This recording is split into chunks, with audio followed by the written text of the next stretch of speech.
अनाया अब मुकम्मल तौर पर अपने गुस्से और हसद के हाथों बेकाबू हो चुकी थी। इसके दिल में सिर्फ एक ही बात चल रही थी कि अगर बारी उसका नहीं हो सकता तो वो परीशे को भी सुकून से जीने नहीं देगी। दूसरी तरफ मनाल मुसलसल अपने रिश्ते को बचाने की कोशिश कर रही थी, लेकिन राहिल की खामोशी उसे अंदर ही अंदर खत्म कर रही थी। अगली सुबह मनाल हिम्मत करके राहिल के पास जाती है और कहती है, राहिल प्लीज मुझसे बात करें। मैं जानती हूं मुझसे गलती हुई है, लेकिन मैंने कभी नहीं चाहा था कि अनाया को इतनी तकलीफ हो। राहिल ठंडी सांस लेता है और कहता है, मनाल मसला सिर्फ गलती का नहीं है, मसला भरोसे का है। तुमने मुझे अपने फैसले में शामिल ही नहीं किया। मनाल रोते हुए कहती है, मैं डर गई थी। मुझे लगा अगर मैंने पहले बताया तो शायद सब कुछ खराब हो जाएगा। राहिल उसकी तरफ देखता है। उसकी आंखों में दर्द साफ नजर आ रहा था, मगर उसके दिल में अपनी बहन की हालत का गम ज्यादा भारी था। उसी दौरान अनाया एक खतरनाक फैसला कर लेती है। वो चुपके से परीशे को फोन करती है और उसे एक जगह मिलने के लिए बुलाती है। परीशे पहले तो इनकार करती है, लेकिन अनाया रोते हुए कहती है, बस एक बार मेरी बात सुन लो, उसके बाद मैं हमेशा के लिए तुम्हारी जिंदगी से चली जाऊंगी।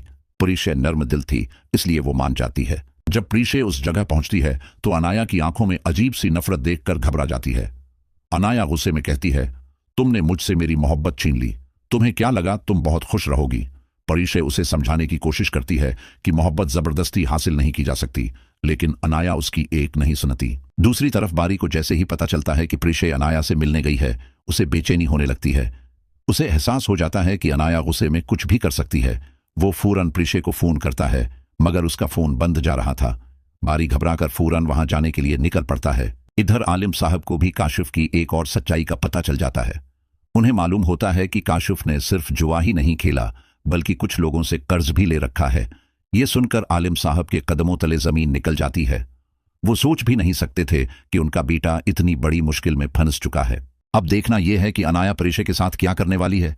क्या बारी वक्त पर वहां पहुंच पाएगा? और क्या राहिल और मनाल के रिश्ते में दोबारा पहले जैसी मोहब्बत वापस आ सकेगी? मनाल पूरी रात रोती रहती है।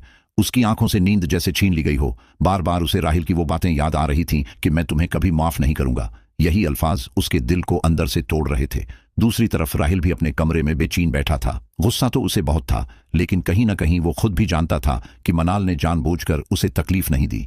मगर अपनी बहन अनाया की हालत देखकर वो कुछ सोचने के काबिल ही नहीं रहा था। इधर अनाया का गुस्सा और जद दिन बदन बढ़ती जा रही थी। वो अपनी माँ से कहती है, मुझे किसी भी कीमत पर बारी चाहिए। अगर वो मेरा नहीं हो सकता तो फिर मैं किसी की भी खुशी बर्दाश्त नहीं करूंगी। अनाया की ये बात सुनकर उसकी माँ परेशान हो जाती है, क्योंकि वो जानती थी कि अनाया गुस्से में किसी भी हद तक जा सकती है। अगले दिन बारी अपने घर में सबको साफ साफ कह देता है, मैं सिर्फ परेशे से शादी करूंगा। मैंने अपनी जिंदगी का फैसला कर लिया है और अब कोई भी मुझे मजबूर नहीं कर सकता। बी